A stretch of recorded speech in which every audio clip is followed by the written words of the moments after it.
my precious little dragons, welcome back to my channel. Thank you so much for joining me today. Today I am going to be doing a book look on Matchmaking for Beginners. Oh dear, I forgot the author's name. Why do I always do this? I never look up the author's name. Maddie Dawson. I was close, I was thinking Maddie Dawson.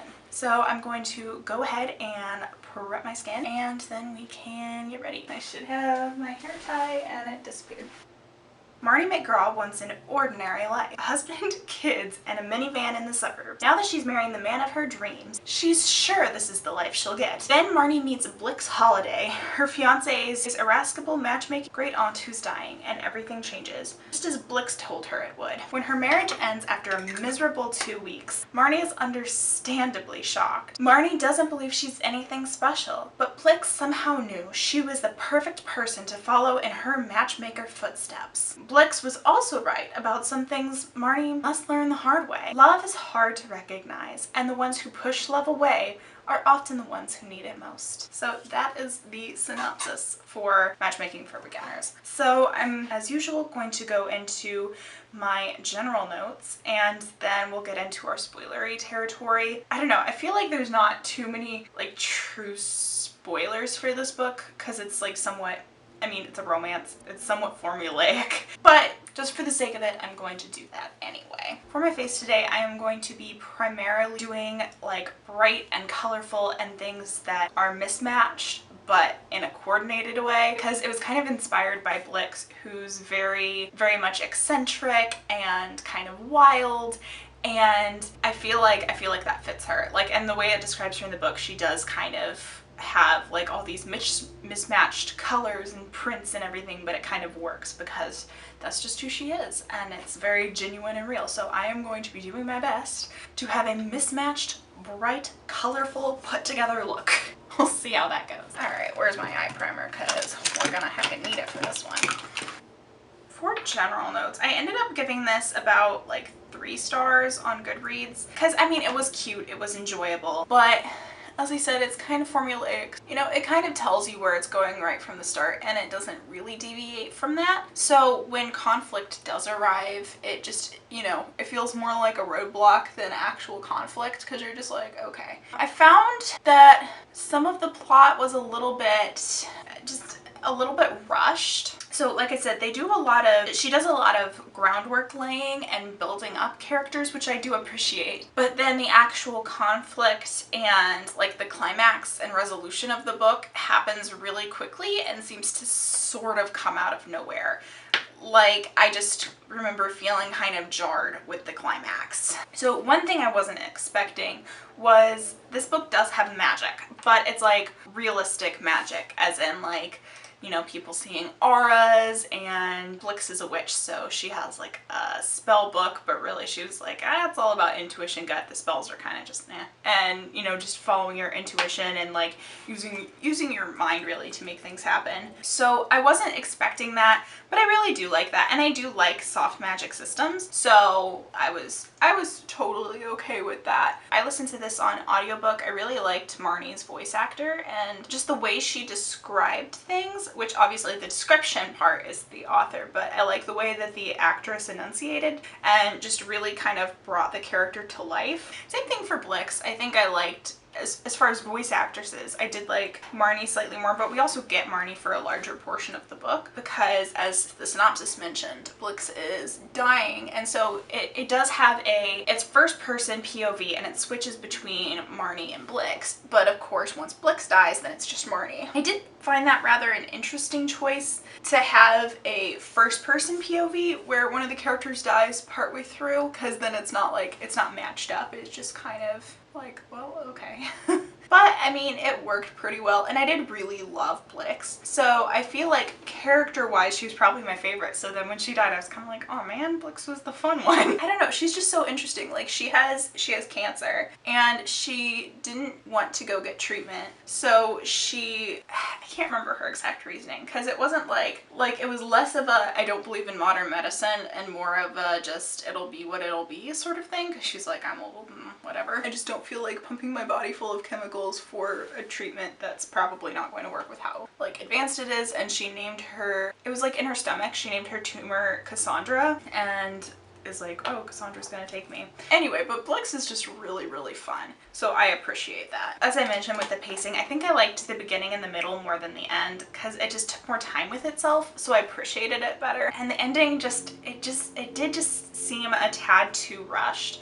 So it didn't let its conflicts lay long enough before wrapping them all up in a pretty little bow. I feel like if she had taken as much time with the conflicts towards the end and with Marnie's struggles and trying to find herself and her identity, then it wouldn't have been so, I don't know, it just would have been better in my humble opinion. Oop. That won't work. It was a cute story though, and like I said, you know, formulaic isn't bad, and for a romance that's pretty normal. A lot of them tend to be pretty formulaic because, you know, she's going to end up with someone at the end. The question in this one was just kind of who, because obviously there's her first, the husband she's going to get married to, his name is Noah, and then of course that ends after 2 weeks, and he's still annoyingly present in the book. Like, I hate that guy so much, which I'll get more into that in the spoiler section. I think it was cute. It was pretty well done. Like I said, the only reason I really did 3 stars as opposed to like 4 stars would be just because of how rushed the ending felt, and it didn't feel like the ending was earned, especially in comparison to how much I enjoyed the first portion of the book.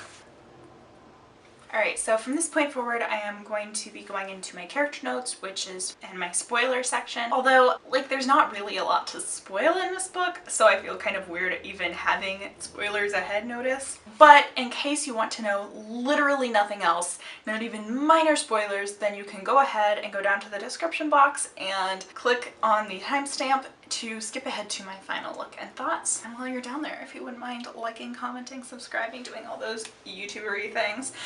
And I mean, I guess you can hit the notification bell, but like, I post every Saturday, so I mean, if you come here on Saturdays, I'll be here. Hi. So with that, let's move on to characters. I thought Marnie and Blix were good and fun. Like I said, I did like Blix a little bit more than I liked Marnie, which was sad when Blix inevitably died part of the way through. Yeah, but Blix's death was one of the moments that I actually felt was pretty well earned. Alright, so my battery died, and so I had to wait for it to charge at least a little bit, and I took a break to do some yoga, and I was working.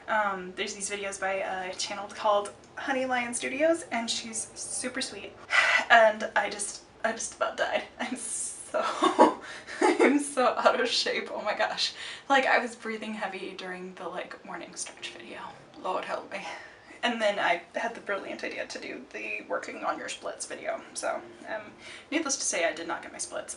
And I also like barely remember where I left off. I'm sure I was talking, I know I was still in characters. I just don't remember where. So we're just gonna talk and I'll fix it in post. I know I talked about how much I love Blix. I think Marnie, like, she does change a lot, so that's nice. Like, as character growth, because she starts out like she's clinging so heavily to her idea of what her life should be like that she doesn't really, she just doesn't really want to like accept when things are gonna go wrong. And Blix like even tells her like when they first meet, like basically that it's not gonna work out with her and Noah, and she's like, yeah, my grandnephew's a jerk. And she's just like, no, it'll be perfect. And then of course it's not. It's very much not perfect. So I do like her character growth. The one thing I didn't like, so Blix predicts before she dies that she's going to like end up with Patrick, who's like one of the tenants in her building. And so she was like, kind of her last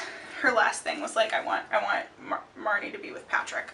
Oh, so I guess I should say one of the biggest things was that when Blix died, she left her house in Brooklyn to Marnie, who was at that point already divorced from Noah, and everyone, like Noah's family freaks out. They're like, it's ours, even though they like were terrible to Blix her whole life. And the condition is that Marnie has to stay at the house to be able to officially own it. Like, she has to stay there for 3 months. So that's kind of the plot setup. So she is doing that, and like after her divorce, she had basically started dating one of her old childhood friends that had like moved back into town And he proposed to her like right before he left, and she said yes. So she's like engaged like twice in the same year. And Jeremy, I mean, she talks about like how much they teased each other in high school, and she'd kind of broken his heart in high school.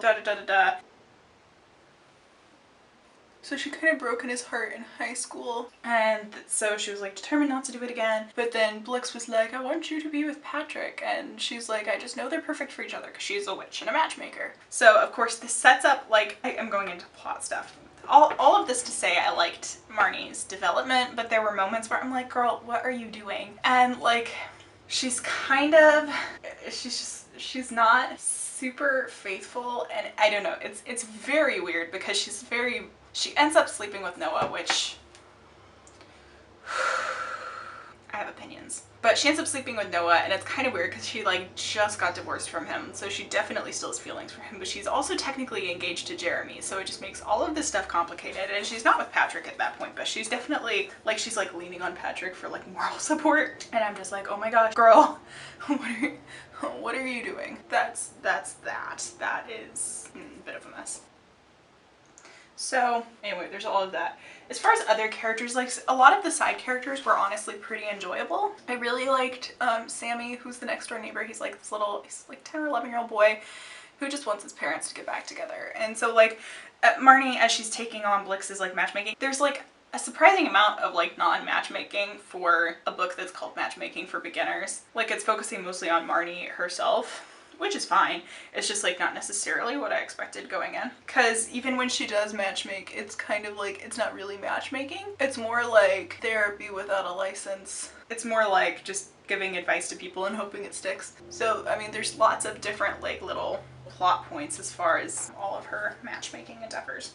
I really love William, who Blix's best friend Lola lives in the house next door, and she had been married for like 40 some odd years when her husband died, and Blix is like, she is destined for William, who was her late husband's best friend. And because he comes to see her every day, or not every day, every weekend from New Jersey, and they hang out, and she was like, they're meant to be together. And Lola's like, heck no. Like, you can do your matchmaking witchy stuff with other people, you're not doing it with me. It's like disrespectful to my husband's memory to be with his best friend. Absolutely not. So of course Marnie kind of takes up the standard, and William is the super sweet old guy. He was like, I'm just gonna be consistent. I don't want this to like, he's like, I don't want this to really cause problems. I just love being with her. It was just, he's super duper sweet and so optimistic. And he was like, I'm just gonna make it work. You know, I'm gonna buy her flowers. I'm gonna go in there. I'm like, he proposes to her partway through and she says no, and he was like he'll still go back, and he's like not in a like a pushy way, but in a like, even though you said no, I'm still gonna be your friend, like that's, you know, I love you. That's all I really care about, is that I love you. And it was just, it's so sweet. It's so sweet, guys. Like I was like more invested in that specific subplot with William and Lola than in like most of the other parts of the book. Noah, so Marnie's first husband, I mean she only gets married the once in the book, Marnie's ex, shows up at Blix's, and he is a jerk the whole book. He's so terrible and so manipulative, and he only like, he basically like uses Marnie and uses like Blix's memory for his like own ends, and he's just like a pawn of his family that wants to get the house away from Marnie because they don't think she deserves it, and they think like they deserve it more than she does, even though they were, again, terrible to Blix. And like he's so manipulative, and I just wanted him to go home, but Marnie was being too nice, and she was like, yeah, because he was like, oh, I'm taking classes in the city, I need to stay here. And she was like, okay. And I'm like, oh my gosh, stop. And he was like literally so manipulative, and I wanted to strike one. He was so selfish, and I just want to tell him to like go home, like stop it. And it's like he just takes advantage of her most of the book until she finally gets up the courage to say no, basically. And he drives me up a wall, and I just want him to go away, basically.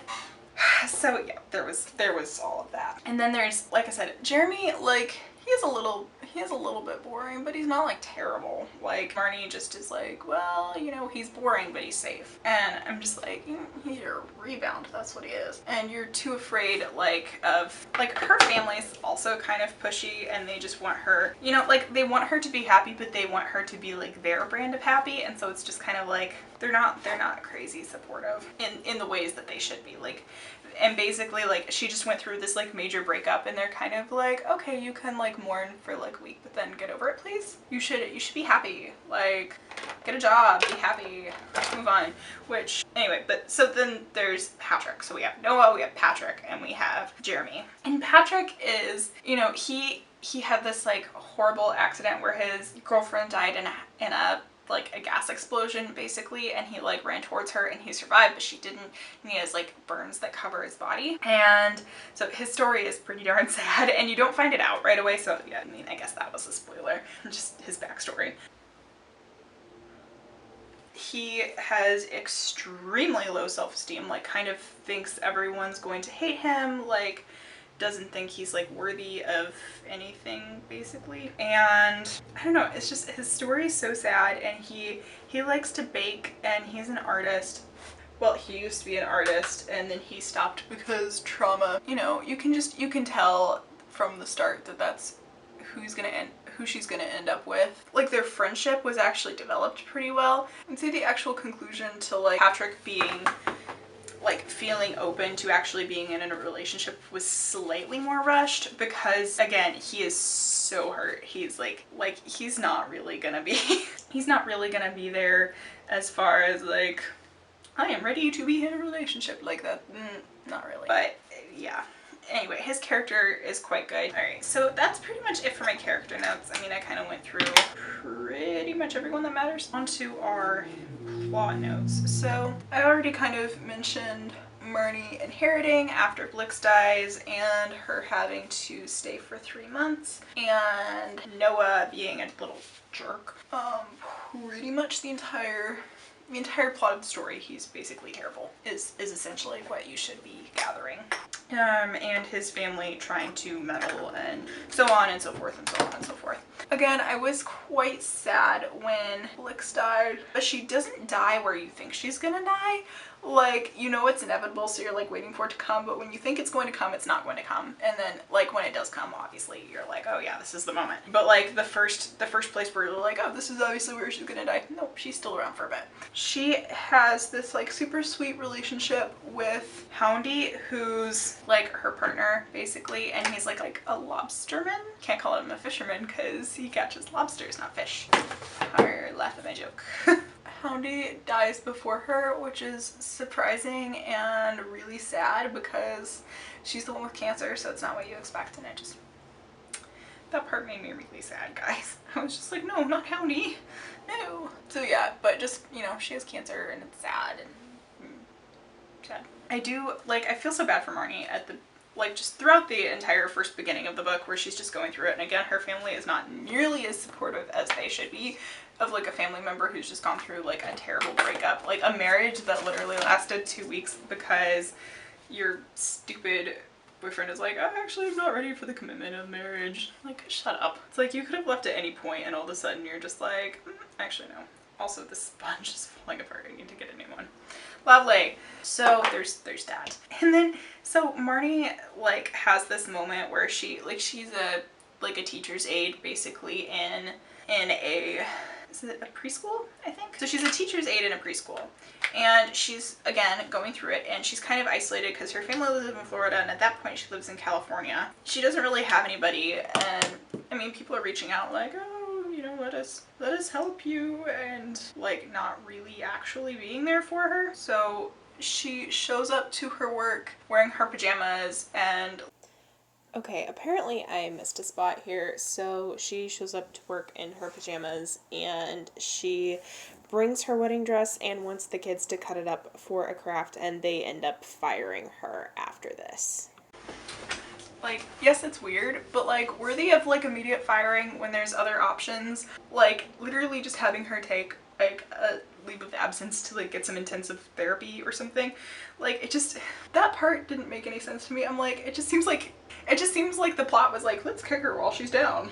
And that precipitated her move back to Florida where stuff continues. Yeah, but I was just kind of annoyed with that. Like that part didn't seem realistic, which I don't know, maybe they had a specific policy and it was, you know, it would make more sense. But I was just a little like, I'm not sure about that one. Jeremy is pretty sweet. Again, Marnie thinks he's somewhat more boring than he used to be, but she kind of acknowledges that like she hurt him like when he was younger. But at the same time, like, you know, she kind of takes like a weird amount of responsibility for his personality or like how he ended up. And it's like, this is like many multiple years later. Like you can't be blamed. Like there is blame, but you can't be blamed for like his entire outlook on life. And she kind of like is blaming herself for that specific thing. Like her family is like weirdly not supportive of her going to New York. They're like, no, you need to stay here. And same thing with Jeremy. It's, I don't know, like there's just like a weird amount of like holding her to like their specific expectations that seemed like almost unrealistic. Like they were fine with her living in California like a few months before and getting married and staying there, but you know, now that she's back, they're not letting go. So she goes to New York and she's never been there and she's just like, I don't know what to do. And so you get the typical like figuring out New York sort of scenes, which I mean those are always fun. She ends up working part-time at a flower shop because she wants something to do, because I mean all of her costs are taken care of basically with what Blix left to her and the house and everything. So she doesn't really have to do anything, but she just like wants to do something with her time, and she ends up being really good at the flower shop because she just gets to like listen to people, and it's, you know, it's cool. That part was really cute. There was like a scene that I thought was really fun where like one of Houndy's friends like brought over like lobsters from his trap, and Marnie's like, I literally have no idea what to do with lobsters, and they get loose in the apartment, and so the lobsters took over, and it was, I don't know, just that whole scene was really cute. Again, Noah's there for an annoying amount of the book, and I just wanted him to go anywhere but with Marnie because he was a jerk to her and just a jerk in general. I wasn't really sure, like, because it seemed like it was going for like, you know, will she end up back with Noah? Will she end up with Jeremy? Will she end up with Patrick? I'm like, is this a love square? I don't know what to do here. So there was all of that, and that was kind of messy, and that was more annoying because again, I don't like love triangles, but since you were pretty positive from the beginning she was going to end up with Patrick because that's what Blix said, it was like the stakes were lessened, so I didn't hate it as much, but I was still kind of like, just choose one and drop it. First off, drop kick Noah out of the house. Second, if you know from the start that like you don't really want to be with Jeremy, he's just kind of a safe choice, then like don't string him on, and then that's part of the drama later.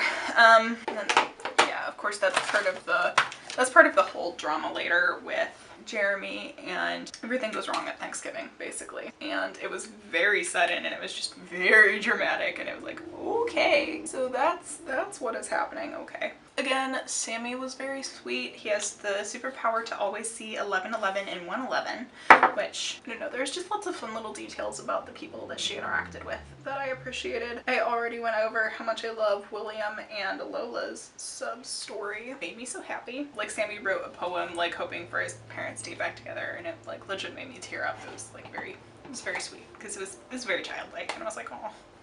So there was that, and then like I said, everything goes wrong at Thanksgiving.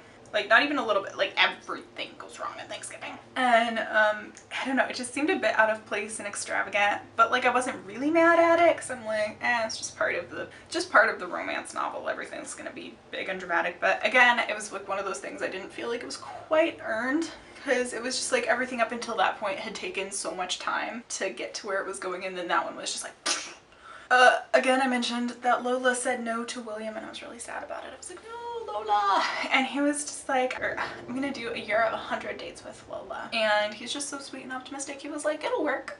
He was like, I just want to love her, and she just needs time, and that's okay. And I'll be here when she's ready. And I was just like, so sweet.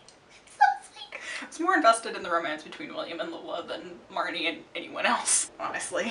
At that point, everything just felt like it was going like a little wrong. So Patrick was moving away, and Jessica, who's Sammy's mom, was fighting with her dad, even though it seemed like, well, they were maybe gonna get back together, but not really. And they're, like I said, everything was going just a little bit wrong. Then everything gets like magically tied up like really, really, really fast.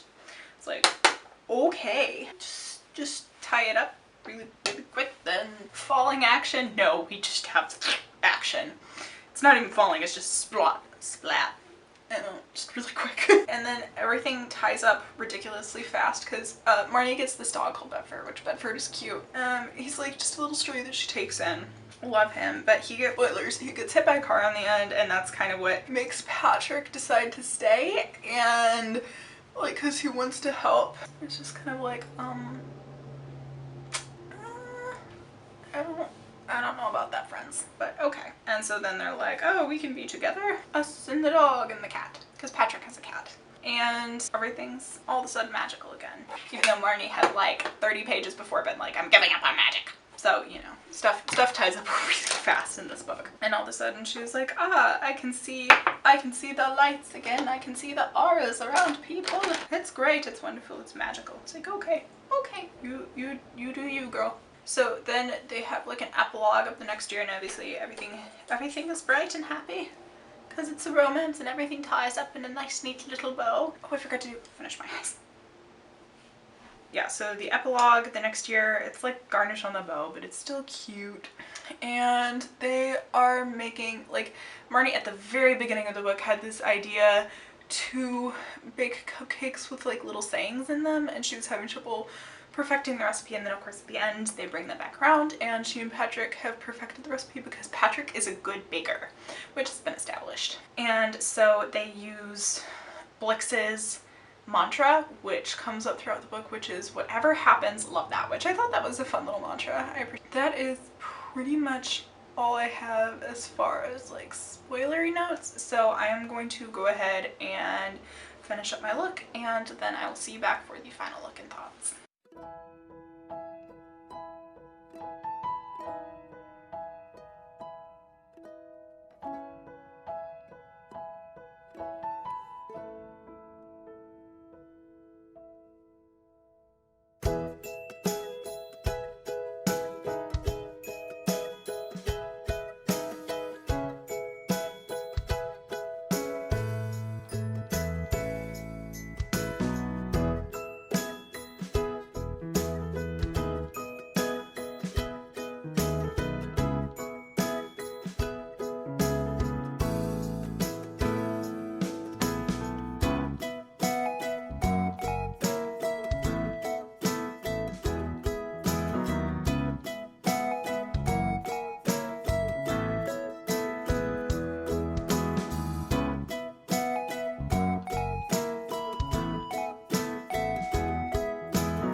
Alright, this is the final look for Matchmaking for Beginners by Maddie Dawson. So, my final thoughts. I thought it was a cute book. It was a pretty good romance. There was a couple things that I wasn't too thrilled with. I thought that the climax and conclusion, like just all of that tension, and it wasn't really built up in the same thoughtful way that the early part of the book was, and so it didn't feel earned. It just felt kind of like, okay. And so that kind of brought it down a lot for me. There was definitely some choices Marnie made that were just kind of annoying, as opposed to like, yeah, that's a legitimate mistake. Although there were some where I was like, okay, this is just her being a little bit gullible, such as literally everything with Noah. Which Noah I still hate with a passion. Maybe hate's too strong a word. I strongly loathe him.